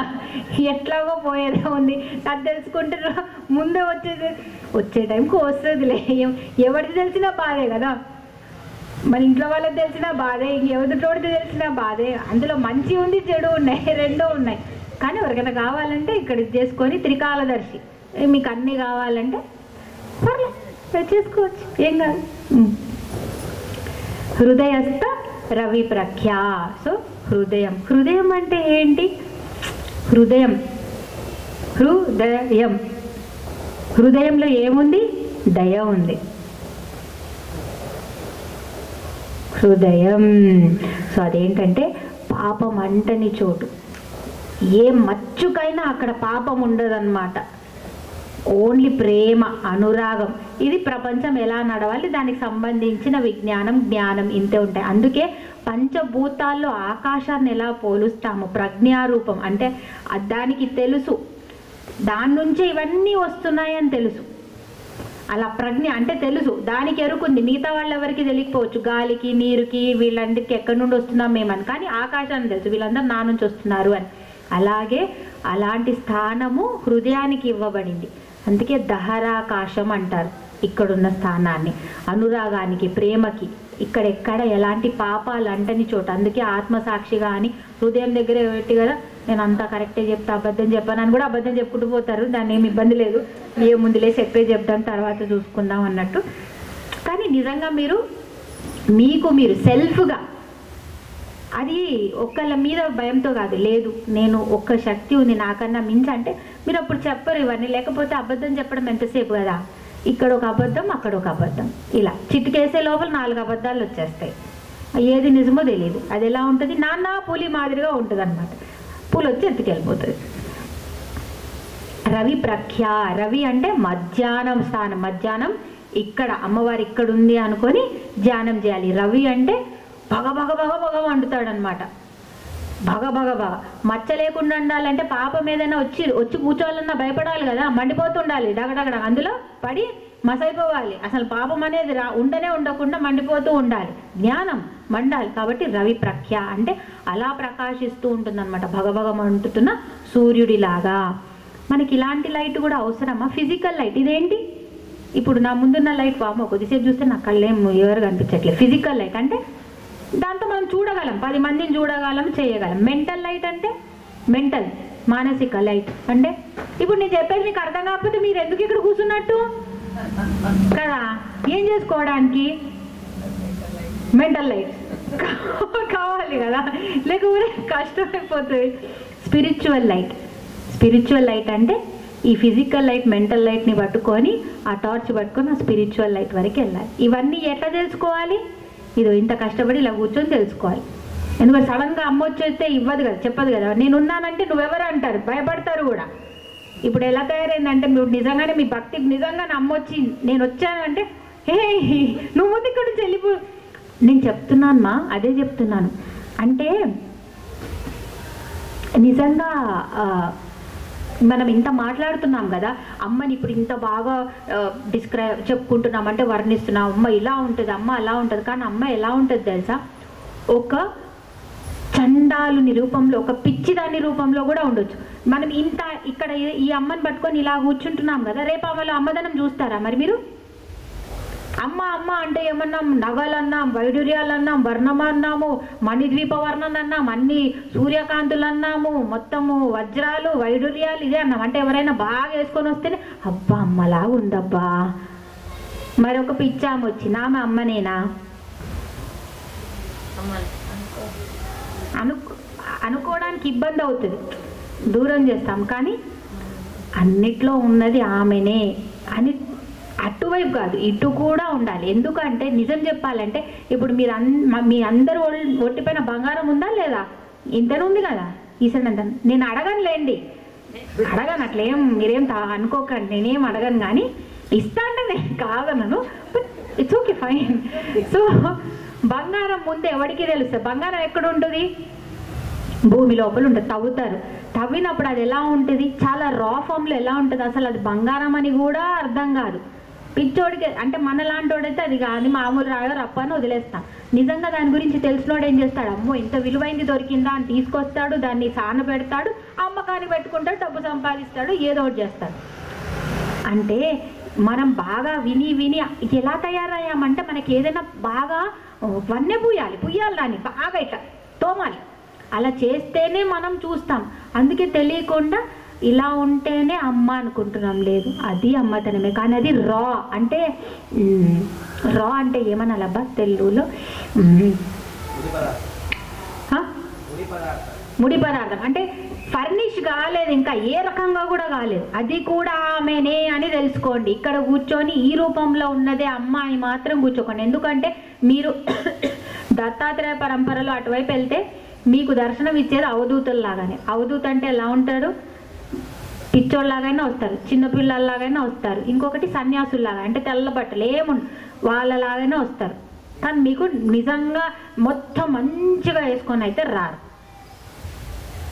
మీకు నిజంగానే అంత ఉండి సొల్లు గాడుచుకునే రూపంలో ఇలా వచ్చింది. మీరు ఆమె కనీసం దగ్గరికి వెళ్ళి నిజంగా దండం పెడతారా? కాళ్ళకి చెప్పండి, పెడతారా? పెట్టగలగండి. ఆ రోజు మీకు లలిత సహస్రనామం వచ్చినట్టు అమ్మ అర్థమైనట్టు అర్థమైంది. ఆమె ఆ రూపంలో కూడా ఉంటుంది, కానీ ఆ రూపంలో కూడా ఉన్నది ఆమెనే అనే తెలుసుకునే అంత ప్రజ్ఞ మనకు వచ్చిందా?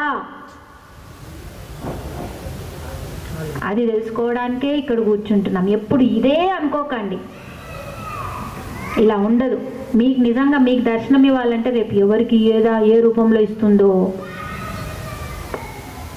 జడ పదార్థంలా ఇవ్వచ్చు, కుక్కలా ఇవ్వచ్చు, రాయిలా ఇవ్వచ్చు, చీమలా ఇవ్వచ్చు, ఎట్లా ఇస్తుందో, ఏమొచ్చి మీకేం సంకేతాలు చెప్తుందో పట్టగలరా? అందుకే ఆమెని ఒక రూపము, ఒక ఇంతే అని పెట్టకండి. ఆమెని ఒక గ్లాస్లో పెట్టి మూత పెట్టకండి. ఆమె మూత పెట్టేది కాదు. ఏదో మనకు నచ్చినట్టు మన పిల్లల్ని రెడీ చేసుకుంటాం, మన ఆశ అబ్బా.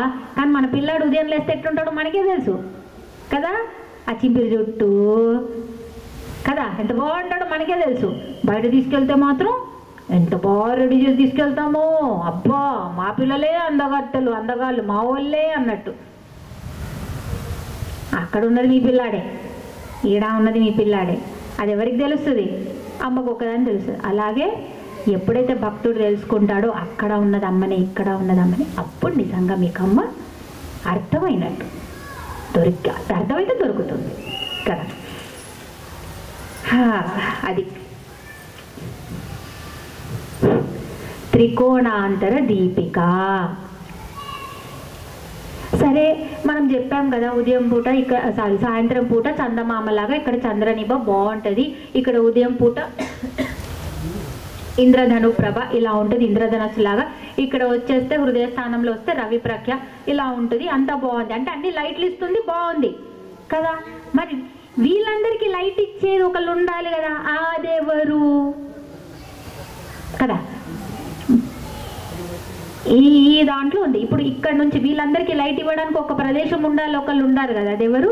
త్రికోణాంతర దీపిక. వీళ్ళంతా లైట్, కాంతి, ప్రకాశం. దానికి వచ్చే దీపం ఎవరు? అమ్మ. ఎక్కడ కూర్చుంది? త్రికోణం. ఇప్పుడు పైన చంద్రుడిని ఒక బిందువు దగ్గర డాట్ వేసుకోండి, ఇక్కడ అగ్నిదేవుడిని వేసుకోండి, ఇక్కడ సూర్యుడిని వేసుకోండి. 3 బిందువులు అయ్యాయా? త్రిభుజాలు. భుజాలు అంటే ఏంటి? రేఖలే, కలపండి. ట్రయాంగిల్. త్రికోణం వేస్తే త్రికోణాంతర, త్రికోణం అంతర లోపల పెట్టండి, దీపం పెట్టండి. ఎవరది? అక్కడుందనమాట మొత్తం మూల దీపం. అది ఎక్కడుంది మనలో? మూలాధారం దగ్గర కింద ఉంటుంది. ఎలా ఉంది? 3 చుట్లు వేసుకొని తల కిందికి చేసుకొని పడుకున్న కుండలిని పాము. పాముకి ఏముంటుంది? వెన్నుపూస ఉండదు. పాము ఎలా ఉంటుంది? ఎప్పుడైనా ఈ మధ్య ఎందుకో నేను 2-3 రోజుల నుంచి పాముల్ని పట్టే వీడియో చూస్తున్నా. ఒక అమ్మాయి వస్తుంది, భలే పడుతుంది ఆ పాముని. ఆమె పట్టి చూసి నేను కూడా పాముని పట్టేయొచ్చేమో అనిపించింది. అంటే అంత సరళంగా పట్టేసుకోండి, ఎక్కడికి వెళ్ళినా వస్తుంది. నేను గమనించింది ఏంటంటే తోక దగ్గర పట్టుకుంటోంది. తోక దగ్గర పట్టుకున్నప్పుడు పాము ఎవరో నన్ను పట్టుకున్నారంటది కదా, ఎలా పట్టుకుంటుంది? పట్టుకుని ఇలా లేపుతోంది. లేపితే తల దగ్గర నుంచి పాము, ఇలా ఉన్న పాము ఇలా వచ్చి తోక వరకు వెళ్ళి అంటే అంత పైకి వెళ్ళి వెళ్ళిపోతుంది, దాన్ని తాను జీరో లాగా అంటే ఉండలాగా అవ్వచ్చు. అలా అంటే ఎప్పుడైతే కుండలిని జాగృతం అవుతుందో మన పాము కూడా అలా వెన్నుపూస లేదేమో అనేటట్టు ఢామని లేస్తుంది పైకి, సహస్రారం దగ్గరికి. లేచిందా, మీరు చక్కగా దాన్ని లేపలేదా అంటే గురువు లేకుండా మేము యూట్యూబ్ చూసి లేపుతాము, మేము పామును పడతాము అనుకున్నారా? ఏం చేస్తుంది పాముకి? ఏ గుణం ఉందో తెలుసా? ఏముంది? కాట్లు పెడుతుంది. దానికన్నా దారుణం ఏం చేస్తుంది పాము? దాని తోకనే అది తినేస్తుంది, తెలుసు కదా, మింగుతుంది కదా దాన్ని. అది ఎప్పుడు జరుగుతుంది తెలుసా? పాము అలా ఎప్పుడు చేస్తుంది అంటే ఎక్కువ స్ట్రెస్లో ఉన్నప్పుడు చేస్తుందంట. దానికి కూడా స్ట్రెస్ ఉంది. God please save snakes. So పాముకి కూడా స్ట్రెస్ ఎక్కువైనప్పుడు అండ్ దానికి ఆకలి ఉంది, దొరకట్లేదు, దాని తోకనే అనేసుకుంటుంది ఆకలి అంటే ప్రే అంటే ఓకే నాకు దొరికింది అని. ఇంకొకటి కుబుసం వదులుతున్నప్పుడు దాని కళ్ళ దగ్గర కుబుసం వచ్చి ఇట్లా అడ్డం పడింది అనుకో, కనిపించదు, కనిపించకుండా ఇదే అనుకుంటుంది ఆకలికి. ఒకటి బాగా డిప్రెషన్లో ఉన్నప్పుడు, స్ట్రెస్లో ఉన్నప్పుడు. మనకు కూడా ఆ బుద్ధి ఉంది కదా, స్ట్రెస్లో ఉన్నప్పుడు ఏం చేస్తాం చెప్పండి? మనం కూడా సూసైడ్ చేసుకుంటాం కదా. ఇప్పుడు పాము దాని తలతోనే దాని తోకను పట్టుకొని తోక మొత్తం పాము ఇలా తిరిగింది, తోకతోని మొత్తం లోపల వేసుకుంటూ ఉంటే ఒక దగ్గర వచ్చిన తర్వాత అది చోకింగ్ కదా, బయటికి తీయలేదు, లోపల లేదు. ఎవడు తీస్తాడు? బయటికి తీసే లేదు, మొత్తం లోపలికి వెళ్ళిపోతుంది. ఇక్కడ అతుక్కుంటుంది పేగుల దగ్గర అతుక్కుని బయటకు వచ్చేది లేదు. అంటే చచ్చిందా? ఎవడు చంపారు దాన్ని? అదే చచ్చింది. ఎందులో చచ్చింది? స్ట్రెస్తో చచ్చింది. మనం కూడా ఏం చేస్తున్నాం? అదే స్ట్రెస్తో చేస్తున్నాం. ఏమంటే మనం ఇట్లా మన కాళ్ళని మింగలేం కాబట్టి కొంచెం చేతులు వాడి ఇలా అంటున్నాం అంతే, లేకపోతే పుష్టిలు వాడుతున్నాం, లేకపోతే దుంకేస్తున్నాం, ఏదో ఒకటి వాడుతున్నావా లేదా? సో పాము బుద్ధి మనకు ఉందా లేదా? ఉంది కదా. అది కానీ కింగ్ కోబ్రా అది ఎలా లేస్తుంది? కానీ మనం చూసారా? మీరు అన్నీ చూడండి, మన దేవుళ్ళు ఎక్కడైతే నాగదేవతలు ఉన్నారో వాళ్ళని ఇలా చెప్పి వాళ్ళ తోకనే వాళ్ళు పట్టుకున్నట్టు చూపిస్తారా? కరచేస్తున్నట్టు. మనవన్నీ సర్పాలు ఎలా ఉంటాయి? పైకి లేచి అంటే ఎరుక, నిన్ను నువ్వు తెలుసుకో. సహస్రారం అంటే కింద కూర్చున్న తలకాయ ఏదైతే కింది కొంగి దీనిలో చుట్టుకొని కింద వైపు తలేసిందో అది లేచి పైకి ఇక్కడ సహస్రారం దగ్గరికి వచ్చేసరికి ఎలా ఉంటుంది? మొత్తం పడగ విప్పి ఉంటుంది. అంటే తెలుసుకున్న పాము, అంటే ఎరుకలో వచ్చిన పాము, అంటే కుండలిని జాగృతమైనది. అందుకే అలా కుండలిని జాగృతమైన వాళ్ళ దగ్గర పాములు వస్తాయి. అందుకే శివుడికి పాముతోనే ఉంటుంది, విష్ణువుకి పామే ఉంటుంది. వాళ్ళందరూ ఆ అవస్థలో ఉన్నారు అని సాంకేతికంగా చూయించడానికే వాళ్ళకి ఆదిశేషువు పెట్టారు, ఇక్కడ వాసుకి పెట్టారు, శివుడికి ఊరికేనే పెట్టారా? వాళ్ళకి ఏం పని లేక పాములు ఇచ్చేసినారా? నువ్వు మెళ్ళో వేసుకో, నువ్వు ఆదిశేషువు మీద పడుకో సరిపోతుంది అని. సరిపోయిందా? Very good. బ్యాక్ వద్దాం రండి. సో అది అన్నమాట. అంటే తెలియకుండానే ఈ పేర్లన్నీ వింటే మీ కుండలిని జాగృతం అవుతుందా? ఇంకోటి, గురువు పట్టుకోకుండా కుండలిని జాగృతం చేస్తే మీ తల లేచి మీ తోకని అంటే మిమ్మల్ని మీరే తినట్టు మీరు మానసిక రోగాలకి అంటే మిమ్మల్ని మెంటల్లోనే అంటారు. మీరు నిజంగా మెంటల్ డాక్టర్స్ దగ్గరికి వెళ్తారు, సైకియాట్రిస్ట్ దగ్గరికి వెళ్తారు. ఏమైందో ఆయనకు అర్థం కాదు, మీకు అర్థం కాదు. బికాజ్ వాట్ హ్యాపెన్స్ తెలుసా? ముందుకెళ్ళే కొద్దీ మీకు వినిపిస్తూ ఉంటాయి, సౌండ్లే వినిపిస్తుంటాయి, పిచ్చుకలు ఎగురుతున్నట్టు వింతగా ఉంటుంది. అంటే తొందరగా వెళ్ళాలనిపిస్తుంది కదా, మనకి ఎప్పుడు తొందర వెళ్ళాలనిపిస్తుంది కదా. మనకి ఏదైనా వీడియో కూడా నార్మల్లో చూడాలనిపిస్తుంది, 1x 2x 2.5xలో వెళ్ళిపోవాలనిపిస్తుంది. ఇది కూడా ఫాస్ట్గా అయిపోతే ఏం జరుగుతుందో బంచి చూద్దాం అనుకుంటారు. ఆ తర్వాత ఏమంటారు? మెంటల్ హాస్పిటల్లో ఉంటారు. ఆ మెంటల్ హాస్పిటల్ డాక్టర్కి కూడా తెలియదు కుండలిని గురించి, వీడికి తెలియదు జాగృతమైందని. అది ఎటుపోయింది? రోడ్డు దారి తప్పిన కుండలిని. అందుకే దాన్ని ఒక గురువు చేతిలో పెడతారు. ఎందుకంటే అది ఎలా వెళ్ళాలో దానికి ఒక పద్ధతి ఉంది, ఒక క్రమం ఉంది. అది లేకుండా ఎట్లా పడితే అట్లా వెళ్తే పాము ఎట్లా తన్ని తానే చంపేసుకుంటుందో మీరు కూడా మిమ్మల్ని మీరే చంపేసుకుంటారు. కాబట్టి ఏమి తెలియనోడికి ఈ నామాలే మనల్ని అక్కడి వరకు తీసుకెళ్తుంది. ఆ తర్వాత అమ్మనే గురుమూర్తి, దక్షిణామూర్తి రూపిణి, గురుమండల రూపిణి, ఆ అమ్మనే వస్తుంది. గురువు ఇస్తుందో ఆమెనే గురువు అవుతుందో ఏదైనా చేసుకుంటుంది అమ్మాయిని. సో మొత్తానికి ఇప్పుడు మంత్రం చెప్పుకున్నాము, ధ్యానం చెప్పుకున్నాము. ఎలా ధ్యానం చేయాలి? ఇప్పుడు ఫలం కావాలి కదా. నాకు ఫలం లేని నేను ఊరుకోను కదా, ఎవరికైనా అంతే కదా. నాకేంటి. సో సో ఇంతేనా అన్నట్టు నాకేంటి వస్తున్నా నాకేంటి దగ్గరికి. దాక్షాయణి అంటే నువ్వు ఎప్పుడైతే మంత్రంతో ధ్యానం చేసి అమ్మని ఎప్పుడైతే నువ్వు పూజిస్తావో లేకపోతే ఉపాసన చేస్తావో అమ్మ నీకు కూతురై పుడుతుంది. అంటే స్టోరీ దక్షయజ్ఞం స్టోరీ అదంతా తెలుసు కదా. సో దాక్షాయణి అంటే దక్షుడి కూతురు కదా, దక్షుడి కూతురు దాక్షాయణి, సతీదేవి ఇంకో పేరు కదా, సతీదేవి ఇంకో పేరు.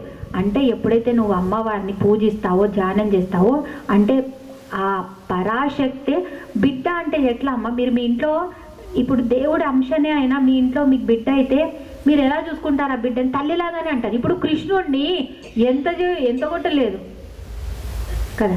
ఇప్పుడు ఏమంటారు, రాముడినైనా కౌశల్యమ్మ అంటే వాళ్ళకి దేవత అంశలే పుట్టినదైనా కానీ యశోదమ్మ అయినా కృష్ణుడు మట్టి తిన్నాడని దబ్బడేసింది, దాన్ని గట్టి పడేసింది. వీడు అక్కడ పోయి వెన్న తింటాడు ఏడపోతాడని తప్ప కొట్టింది. ఎవరు దెబ్బలు ఏందో ఆయనకు అవసరమా దెబ్బలు కొట్టించుకోవడం? నిజంగా అవసరమా? కట్టిపడేసింది, నువ్వు అటుపోతే ఈ అల్లరి చేస్తున్నావు, అటుపోతే ఈ అల్లరి చేస్తున్నావు. ఆయనకు అవసరమా?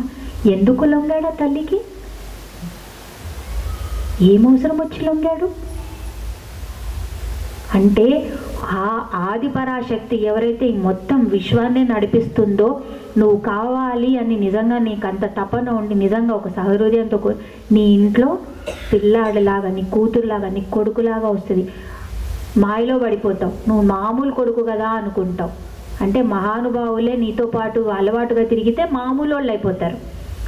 ఎక్కడ దైవాంశ కనిపించట్లేదు వాళ్ళకి, ఎక్కడ చూసినా అల్లరి చేసి పిల్లాడే కనిపిస్తున్నాడు.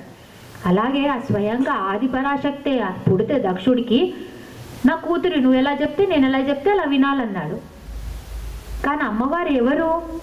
శక్తి, ఆది పరాశక్తి. ఎవరి శక్తి? ఆ పరమశివుని శక్తి. ఇప్పుడు పరమశివుడు శక్తివంతుడయ్యాడు, కానీ ఎవరి వల్ల అయ్యాడు? ఆదిశక్తి వల్ల అయ్యాడు. ఆ శక్తి నువ్వు తెచ్చుకొని పెట్టుకున్నావు, కానీ ఆ పరమశివుడిని ఏం చేస్తున్నావు? నిందిస్తున్నావు. అలాగే ఇప్పుడు మనం కూడా తీసుకొచ్చాము అమ్మవారిని, ఆ శివుణ్ణి. అంటే ఈ శక్తి ఎవరిదైతే ఉందో, శక్తి ఉంది కాబట్టి శక్తివంతుడయ్యాడు కదా శివుడు. ఆ శక్తిని పట్టుకున్నాం, శక్తిని శాసిస్తున్నాం, శక్తివంతుడిని దూషిస్తున్నాం.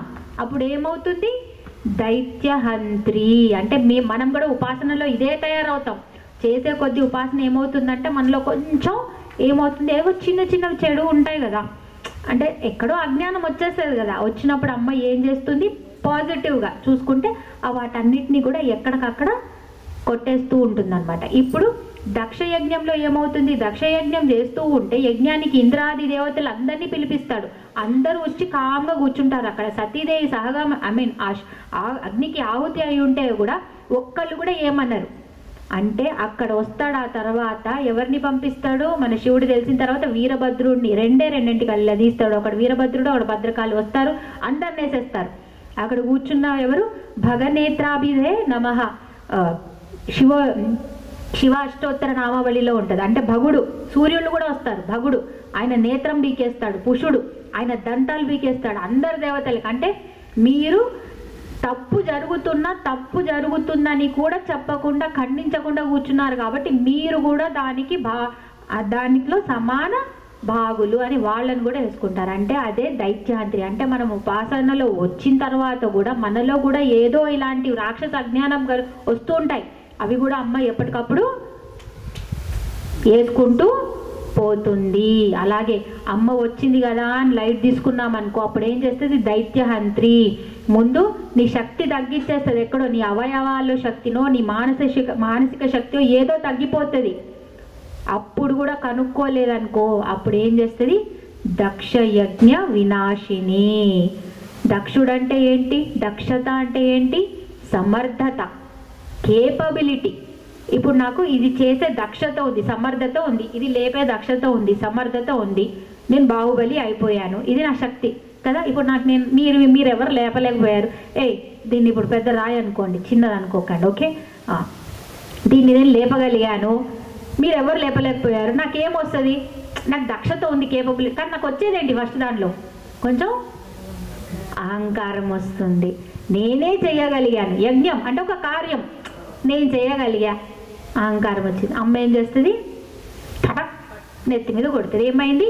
నాకు నీ కూతురులా ఉండాలని లేదు, నాకు నీ పేరే అవసరం లేదని దుంకేసింది.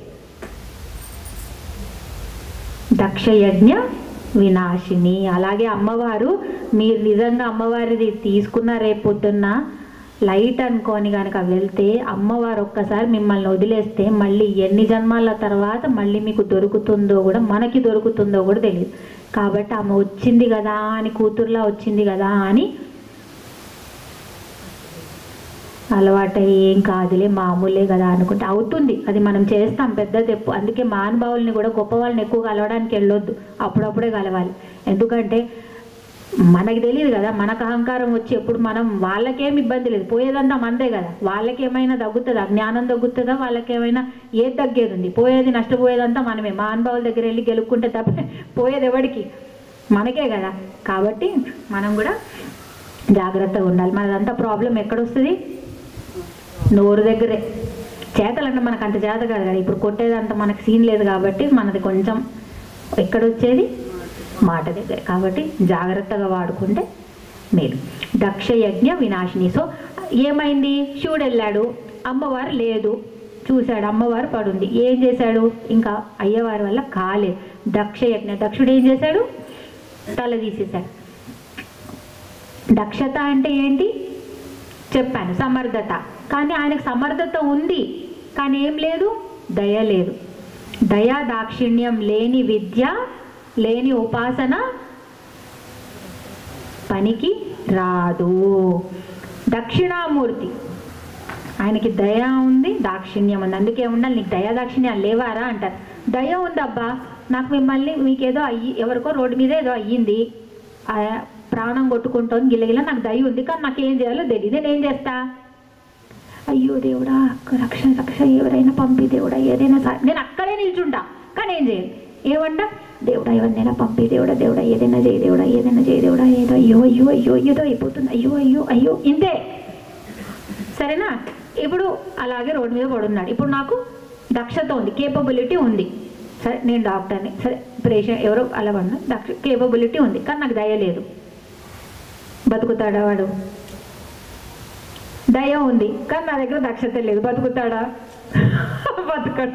సో ఆ దక్షుడి పరిస్థితి కూడా అలాగే ఉందన్నమాట. దయ లేదు, కేపబిలిటీతో అమ్మవారిని తెచ్చుకొని పెట్టుకున్నాడు. ఏం చేయడానికి? ఏం చేయడానికి?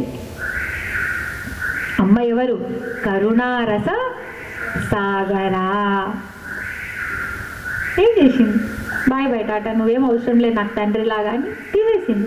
తర్వాత హిమవత్ కూతురులాగా పార్వతీదేవి లాగానే వెలిసింది. అలాగే అయ్యింది ఫేమస్, హిమగిరి పుత్రి అలాగే అయ్యింది.